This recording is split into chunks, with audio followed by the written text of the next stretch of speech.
Remember when you were stuck in your room during COVID, gazing at the ceiling, during the brink of absolute boredom, having absolutely nothing to do, no one to talk to, starting countless obscure hobbies to help pass the time that you will never return to and will collect dust in the corner of your bedroom closet for years to come? Endlessly doom scrolling on your device due to that being your only connection to the outside world? The platform that most remember unconsciously clicking on is the faded clock app known as TikTok. Musically, the forgotten app where tooting became a trend done with your hands rather than an airflow escaping through your buns. I'm no way in respecting the style of dance that originated in the 1970s, that street dance with movements of Egyptian art, and look at this, just look at this. This is so cool. Anyway, Musical.ly was eventually bought as renamed TikTok on August 2nd, 2018, becoming the insanely brain-rotting platform we know and got today. Love. Isn't that what I just said? You and millions of others logged into this app clinging to its short-form content, hoping that your stay inside would be just as short-lived. As you scrolled through your For You page, which is specifically catered to meet your vast interests, scrolling through such akin content caused you to lose interest. Your brain is fried from repeated renegading and short-form content. But before you end up closing the app, you stumble upon a video with some animated emo cat girl and her ladybug superhero lover. I have had so many people tell me that they thought Ladybug and Cat Noir were a lesbian couple before they watched the show. Just seeing pictures of it. And it makes me laugh every time because I think it's so funny, and I've seen so much good fan art of Cat Noir as a woman, and I've cosplayed it too, but it's so, I love it. I think it's so funny. You then make the fatal, life-altering mistake of searching Miraculous Ladybug in your TikTok search bar, being met with thousands upon thousands of videos. Upon said search, you discover that the lesbian emo cat girl is actually a shy, reserved, blonde boy Parisian supermodel with an absent father figure who is too busy fabricating magic butterflies in his basement and perfecting his slick silver bald cap to pay any attention to his son. Oh yeah, and the reason why he has such a sick bald cap is because he's a supervillain named Hawkmoth, and he hangs out in his basement all the time because he's busy tending to his butterfly collection. Oh, and his wife's rotting corpse. Isn't this a kid's show? Yeah, why? Anyway, you learn that emo cat boy has a thing for watermelon superhero girl. Little does he know that watermelon girl, who is actually Ladybug, with the identical hairstyle that never changes,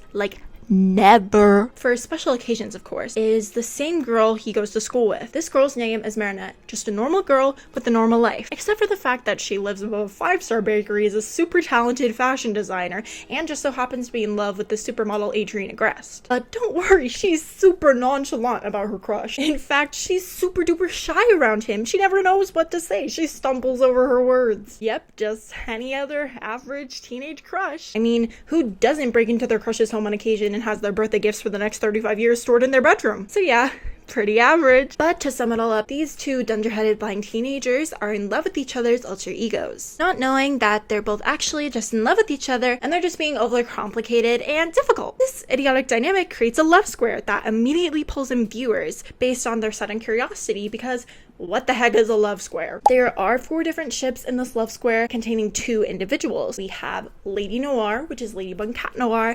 We have Adrienne, which is Adrienne and Marinette. We have Marisha, which is Marinette and Cat Noir. And then we have Ladrian, which is Ladybug and Adrienne. And there are actually a lot more ships between these characters because then they transform into different superheroes and then blah, blah, blah, blah, blah. And then the love square turns into something scary. That's not even a square. I don't even know what shape it is. There probably isn't even a shape large enough. I won't dive into that, because just for my sanity. Anyway, little did the person searching this up on their TikTok search bar know that the show has little to no development and that it will drag out for 10 seasons that are not out yet, but are confirmed. There are 10 seasons confirmed for the show. Now, why would a show made for children, such a slow, repetitive narrative, garner so much attention to thousands of individuals on TikTok during COVID? Well, you're in luck, because my name is Taylor, and I talk a lot. And today, I'm going to be doing a deep dive on why Miraculous Tales of Ladybug and Cat Noir suddenly blew up during COVID, which may sound stupid. Why would someone go out of their way to write an entire video essay about such a random topic?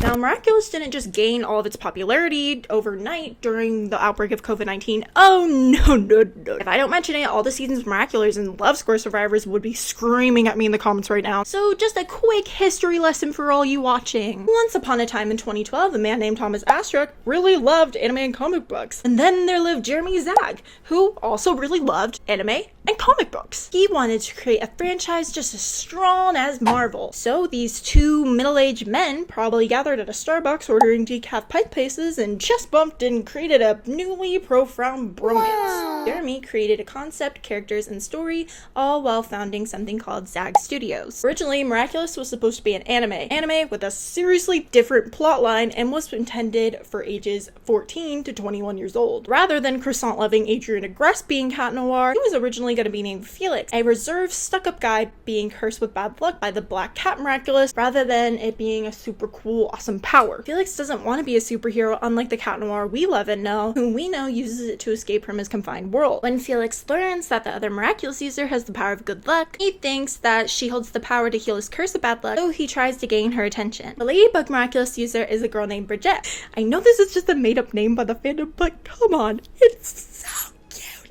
Like, it helps me separate her from Marinette. Like, just let me cook. Bridget's a girl who always happens to be unlucky in her everyday life and is in love with Mr. Stuck-Up Rich Boy Felix, who wants nothing to do with her. One day, she becomes Ladybug and is graced with the power of good luck. She uses this power for the good of Paris as she fights villains created by the evil Hawkmoth, who is once again Cat Noir's father, who is once again slaving away in his basement trying to bring back Felix's dead mother. This show would have been massively gory and mature compared to the Y7 show that we've been given. However, due to the spots being too expensive to animate, Zag was unable to make an anime. So after changing a lot of major plot points and the animation doing a complete 180, they created the show that all the fans love and hate. So eventually the show premiered its first ever episode, Stormy Weather, on September 1st, 2015, getting lots of people's hopes up because the animation was amazing in this episode, and the fight scenes and the dynamic.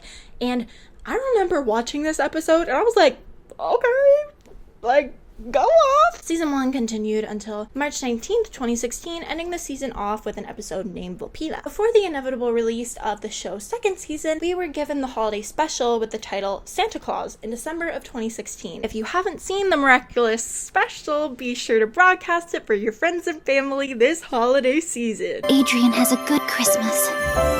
Shut the fuck up, Marinette. You will change their lives. This special will take their breath away. I'm not responsible for any deaths this may cause. Anyway, after that monstrosity, masterpiece. Okay, I don't know why I'm hating on it so much because I listen to those songs more often than I'd like to admit. After a year of airing season 1, season 2 aired on October 21st, 2017, releasing its first episode called The Collector. Season 2 ran until November 3rd, 2018. The final episode being the end of a 2-part special, Heroes Day, titled Mayura. Season 3 began quickly after the release of the season 2 finale, with the first episode being titled Chameleon, with its released on December 1st, 2018. Season 3 ended up running until November 13th, 2019, ending off the season with its finale titled Felix. After this season, we had a slight gap in the release of any new Miraculous content. Fans can only assume that the delay was due to the development of COVID-19. Like a lot of other shows in the world, that some are even still delayed to this very day because of COVID. The conversation of COVID originally began in China at the end of 2019, becoming a topic of the US in January 2020. Schools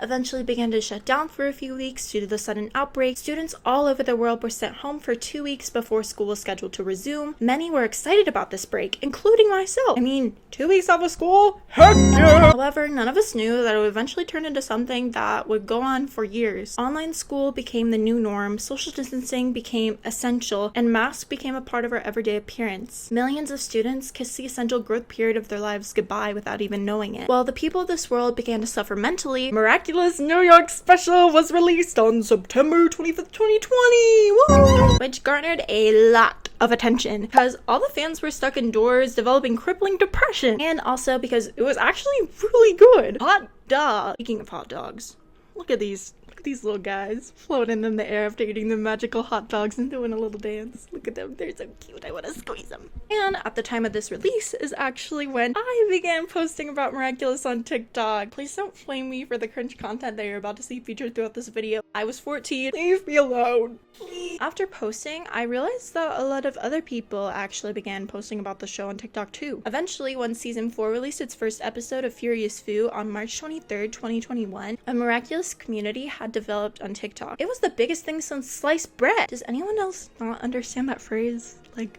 why bread? What does that mean? It was all over my For You page and everyone else's. Random people from my school who had bullied me even started watching the show. Celebrities were...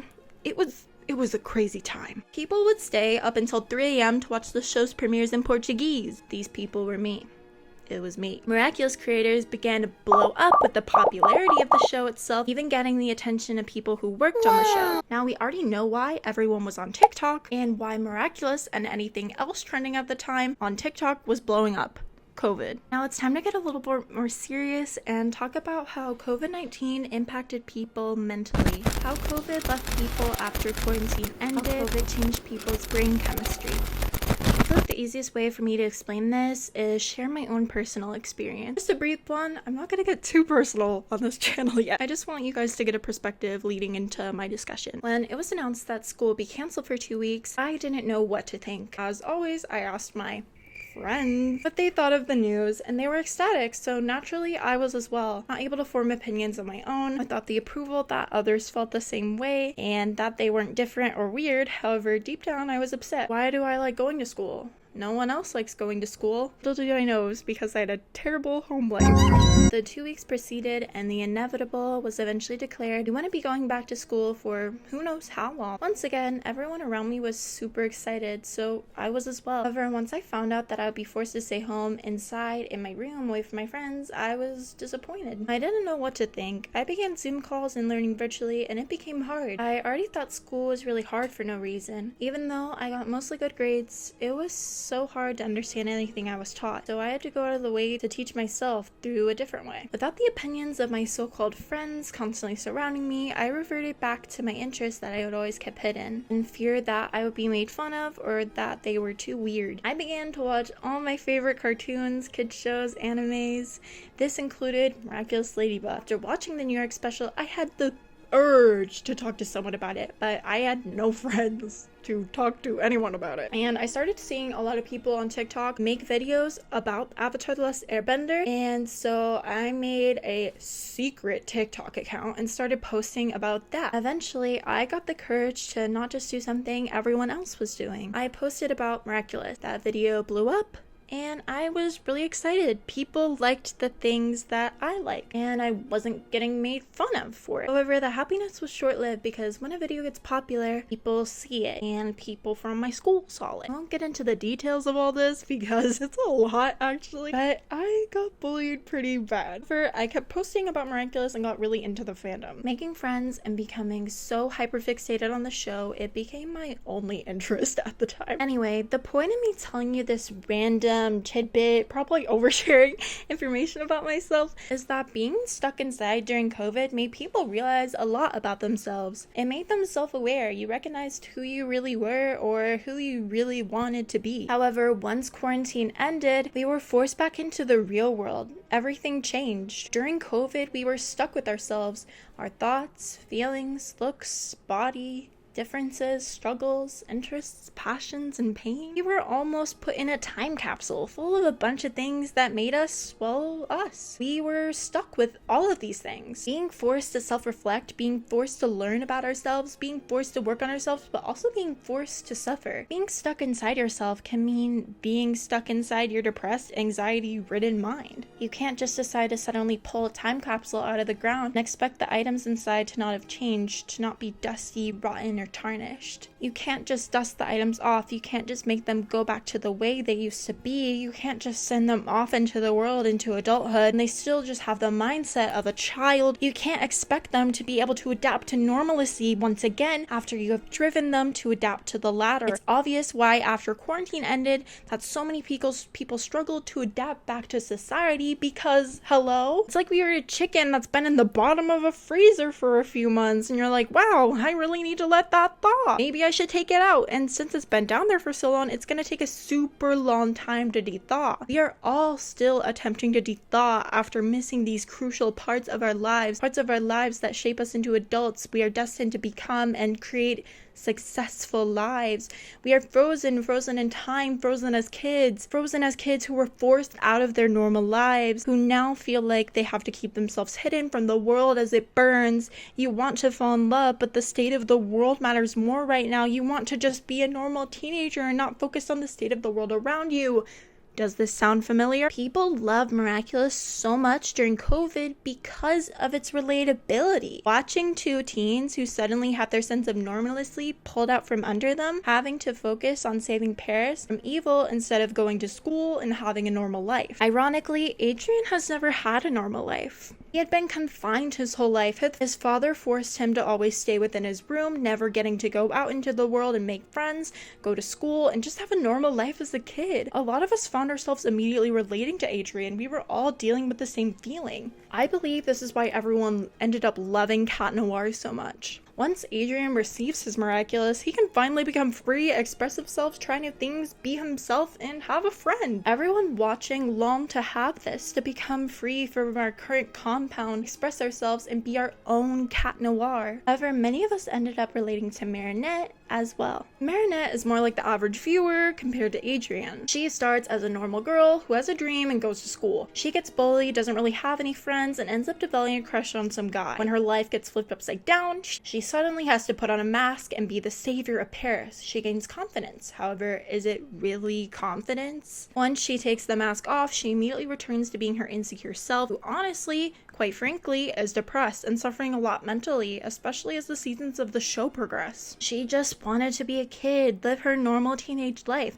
maybe actually date Adrian and just experience what real teenage bliss is like. Much like the audience, we feel like ever since we entered the world after quarantine, we feel like we have to put on this mask like we are confident and mature, which is really ironic because during COVID, all we did was wear masks physically and mentally. However, deep down, we are suffering. We long to just have a normal childhood rather than being pushed into adulthood. Marinette is forced to be mature at a young age. I mean, the fate of Paris is literally in her hands. She eventually becomes the guardian of the Miraculous, and spoiler warning, now literally has to keep the secret that Hawkmoth was Adrian's father from him while they're dating. Like, isn't this girl only 15? That's wild! Also, due to the show's slow progression, I believe a lot of people also found comfort in it for this reason. Watching a show slowly progress, just as slowly as your own life, was comforting. Not having something move so fast with such a repetitive narrative grew addicting. With it also being a children's show, it brought out a lot of people's inner child and helped them feel their age. Life became slow during COVID-19. People's lives were slowed down. Not even slowed down, people's lives were frozen. People were stuck. Teens became stuck or even reverted to a younger mindset than they had before, as well as kids. Students missed their graduations, prom, field trips, talking to people, making friends, doing normal teenage things like going out to parties, sneaking out, and most importantly, finding yourself. Many kids were stuck inside during the most detrimental periods of their lives. You weren't able to grow up. You weren't able to be a child.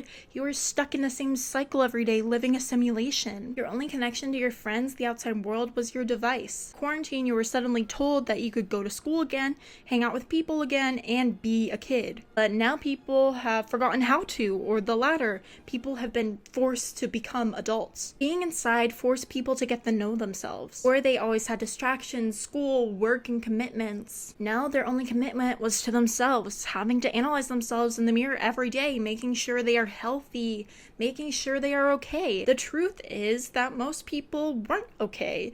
Most people's mental health suffered, and people discovered that they had mental issues in the first place. They rediscovered interests, connected with their inner child, especially after COVID. Once they were finally permitted to leave the cycle, reunite with the real world once again, they couldn't. I don't know what made me think of this topic, but I think I always just wanted to discuss COVID really changed us. I mean, it affected the entire world. You still see the effects of COVID everywhere because it is still everywhere and it's not going away, and I feel like a lot of people don't realize that it's still here. It's kind of like that bad cold you'll never really get rid of. That's kind of how the characters in Miraculous Ladybug feel. Hawkmoth, or now even the new villain, are just like this bad cold, this bad cough that they'll never get rid of, even though no matter how hard they try. They both just want to be kids. They both just want to be happy in their relationships. They both just want to live their lives, but they can't. They have commitments now, just like the people in the real world. They want to be kids. We wanted to be kids. I wanted to be a kid, but I can't anymore. That time has passed. I now have commitments just like Ladybug and Cat Noir. I think it's super interesting how popular this show became on TikTok and just the entire world during COVID-19, and this might be a silly video, but I genuinely think there's some psychology behind all of this. Yes, the characters are relatable in general, but especially during this time. And I really hope you enjoyed my little yap session. I will definitely be making a lot of other Miraculous Ladybug content. I'm thinking of reacting to a lot of the new season, but if you made it all the way to this point, thank you so much for watching. Comment below Hawkmoth rap if you're here. I'll see you guys next time where I talk a lot more.